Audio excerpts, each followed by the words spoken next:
Thank you very much. Hello, everyone. It's very nice to be with you, and thank you very much for the invitation to join you here today. I'm just going to try to share my screen too.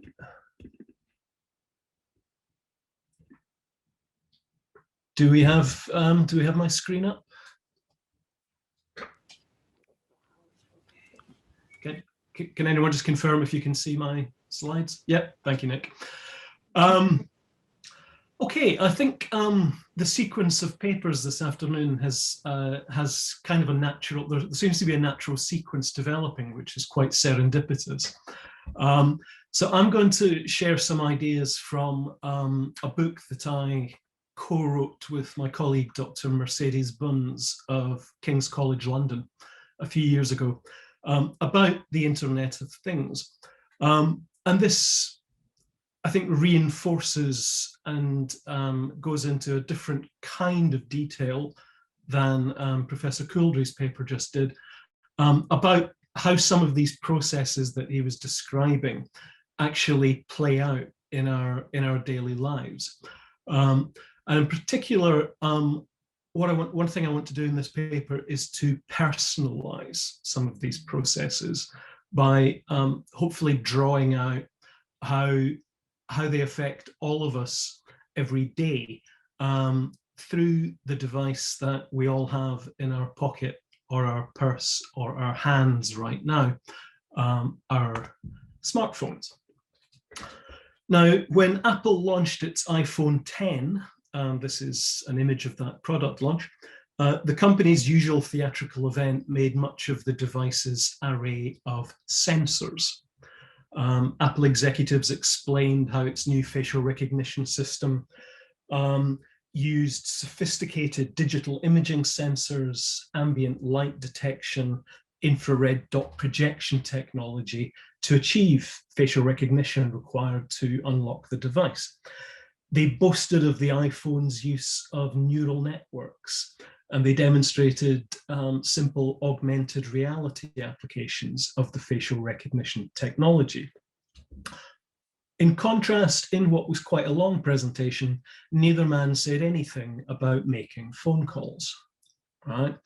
And it would have been striking and remarkable if either of them had said anything about making phone calls, even though the word phone is at the heart of the product's name.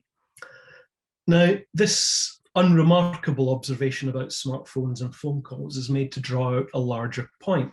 What that Apple product launch underlined for me is that the smartphone should not be approached for analysis as a type of phone at all.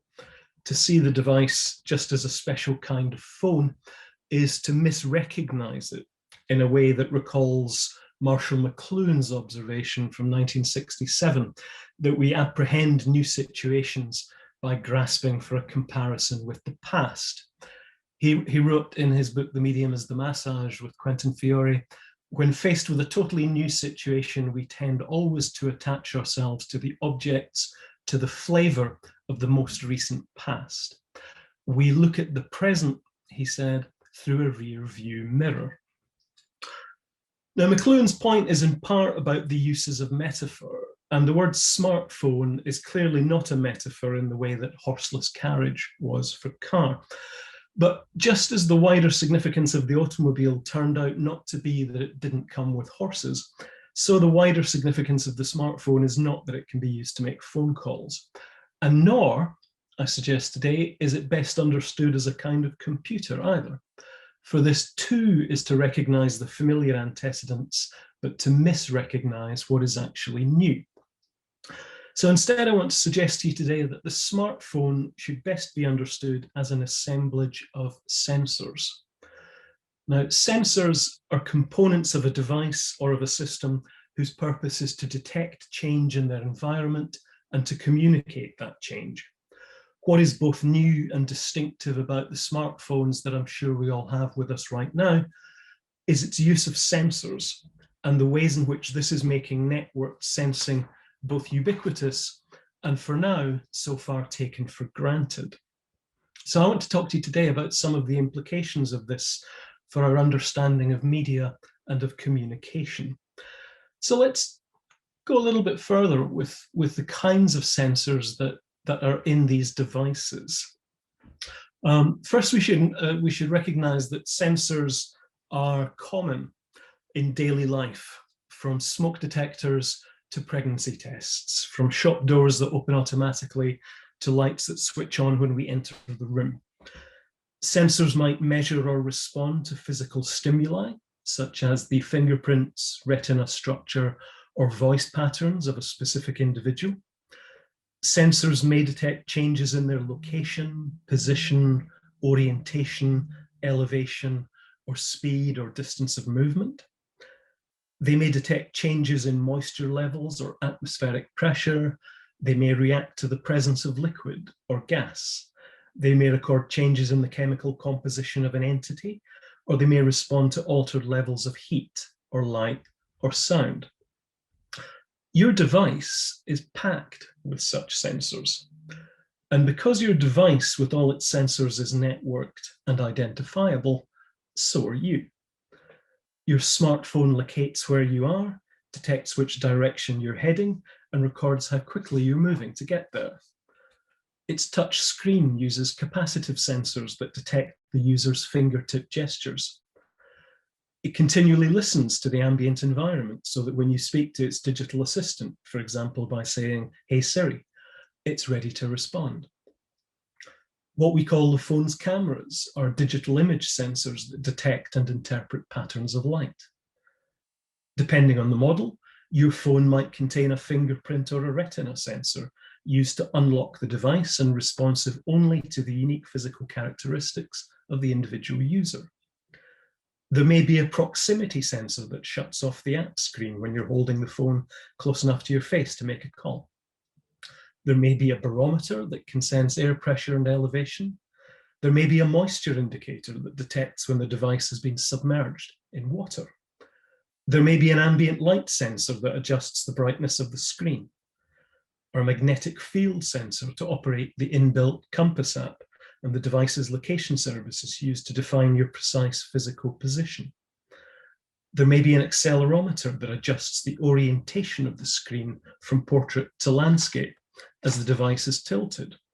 Or there may be a more complex 3-axis gyro sensor that detects rotation around any axis, enabling precise location uses or sophisticated gaming or augmented reality effects through which objects on screen can rotate as the device itself rotates.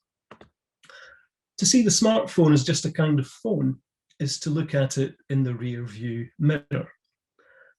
Any object or device can also now be linked to digital communication networks. These kinds of sensing capacities that I'm describing as being part of your phone are increasingly becoming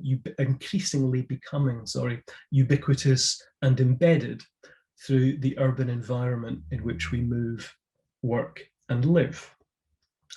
Things are becoming media, able to both generate and communicate information. And once connected, anything can become part of further networks and be used to circulate information. But more than this, a connected thing can be designed to sense its environment and to create information about what's happening there. Your fitness wristband records details of your heart rate, your daily movements, and your sleeping habits, circulating these and many other intimate insights between devices and servers. Your phone's location services power apps such as City Mapper that allow your partner to check where you are while crossing the city to meet you. While you're at work, your vacuum cleaner moves through your kitchen, pausing to rotate in a circle for extra effect when it senses dirt. Your car warns you that there's bad traffic a few miles ahead and self-drives itself on an alternative route home thanks to street lamps equipped with sensors that infer traffic patterns from air pollution. So the internet is no longer just about connecting computers. Now, equipped with sensors and connectivity, every single thing can be connected. And once networked, things have become able to record and process, to store and circulate information. From cars to vacuum cleaners, things can now see where they're going, what's in their way, and what they can do about that. Household objects are now able to listen to what you say interpret your natural speaking voice when you ask them to switch the light on, or respond to your comments with a joke. Things have started to communicate and to sense the world around them, and they're communicating about us. So when we talk about the Internet of Things, we're not just talking about adding inert objects such as kettles or umbrellas to the World Wide Web. We're talking about networking many different kinds of sensors that can detect and communicate change in their environment. Sensors generate and circulate information in ways that turn them into actors in networks of communication. Networked sensors mean that the sensed information can be compared with other data to calculate a response. And networked sensors are being used to construct an environment in which the sensing and locating, the measuring and responding, the communication capacities of a convergent device like the smartphone are dispersed and embedded across the entire environment around us. So what all of these sensors do is detect and record change. They create and communicate data about the world and those in it. Sensors then are media of communication. But communication is not just about circulating information. Communication is the making of meanings. Now, in communication research, we tend to focus on human communication, where meanings are produced by the circulation of messages between people, mediated in various ways and by various systems.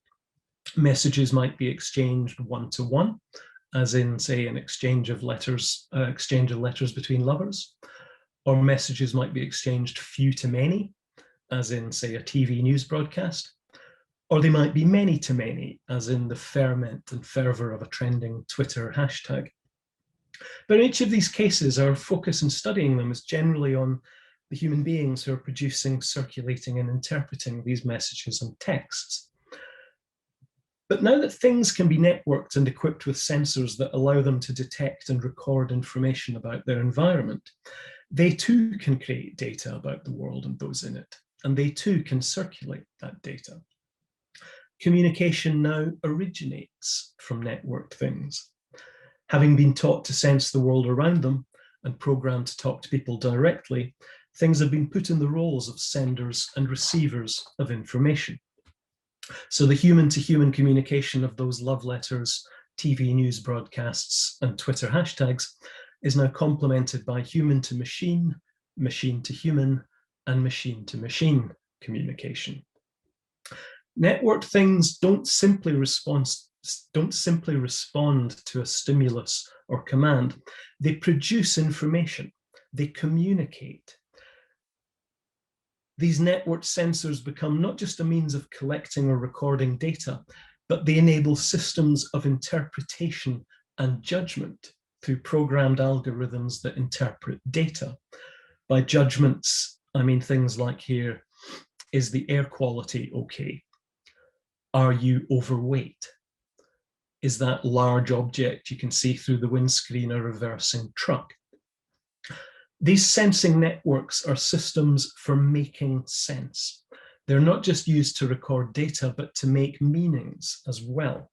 And for this reason, we should see these Internet of Things technologies as systems of mediated communication. Network sensors are media. So what? Well, one answer to the so what question is that it becomes ever more difficult for us to make meaningful choices about our engagements with these new kinds of communication technologies if they are dispersed across the entire environment through which we move, work, and live. Before these network sensors, we might offer up data about ourselves as we click like and share on our friends' latest pictures, or as we hand over our credit cards and our supermarket loyalty cards. But now, from sensors in streetlights that we walk past to the conversational technologies in the background listening for their wake word, data about each person's daily life is being generated about us without our choosing necessarily to log in or to create a profile. Data is not just something that we choose to give, but something that we also give off as our movements, our purchases, our activities and interactions are recorded and circulated by myriad sensing networks. Now, a primary concern of media and communication scholars has always been the production and interpretation of messages and texts. And these interpretations have variously been seen as created by individual speakers or authors, or by audiences, or through a collaborative process of the making of meaning.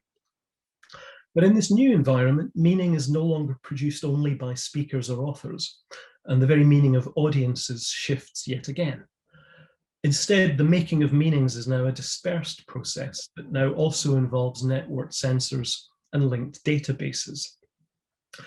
In this sense, messages and texts take on a new status. They are no longer merely the expression of human thought and behavior, but are also produced by data and algorithms. This matters because it changes the fabric of our daily lives. For example, the surveillance issues that are part of health tracking technologies, conversational devices like Alexa, or technologies of network visibility are as transformative as the privacy issues that we faced before with social media, and which we have still in no way come to terms with.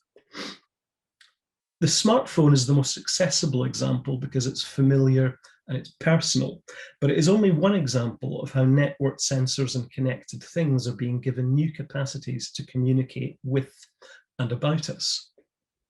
It's not just that we're adding extra things to networks, it's that we're refashioning our environments as networks of connected things that create and circulate information.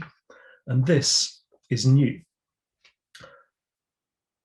As surveillance becomes networked and dispersed like this, a matter of network sensors and machine communication, not just of Facebook or CCTV, so its data becomes ever more indexical, relational, and granular. So to sum this up from the perspective of media and communication, here I think it might be useful to compare how all of this might be different in relation to some more established ways of thinking about mediated communication. What we can think of as the broadcast model, what we could think of as the social media model that emerged from the early years of this century, and this Internet of Things sensing networks model that I've been describing for you. If I just briefly articulate some of the key features of each of these ways of thinking about media, I hope we can see the significant difference that emerges through the sensing networks. So firstly, with what we can think of as the broadcast model is organized around media industries that produce and circulate texts, stories and songs, ideas and images, information and entertainment. And in turn, their audiences provide their presence and attention, and they provide their demographic attributes in a generalized aggregate form. This is the world of top 10 lists, of box office, of the music charts. More recently, we've seen the emergence of a social media model in which the media industries now no longer produce and circulate texts. Instead, they provide a platform infrastructure. And in turn, audiences no longer provide just the presence and attention, but now we have users who produce and provide content, as well as their presence and attention. Again, as it used to be in generalized aggregate form, but also now in the micro-targeted individual form of each profiled user. But in the way of thinking about mediated communication that I've just been outlining, we're looking at an environment in which sensing and computing are ubiquitous and embedded, and people themselves become the text that is produced and circulated. We are the stories that are being told. Who benefits from that is a question that may well animate some of our discussion.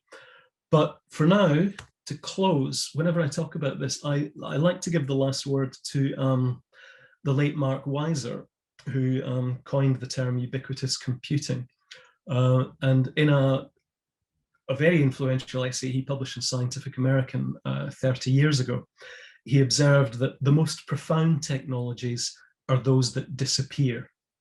Technologies like, say, electricity, right, and increasingly general purpose computing. They weave themselves into the fabric of everyday life until they are indistinguishable from it.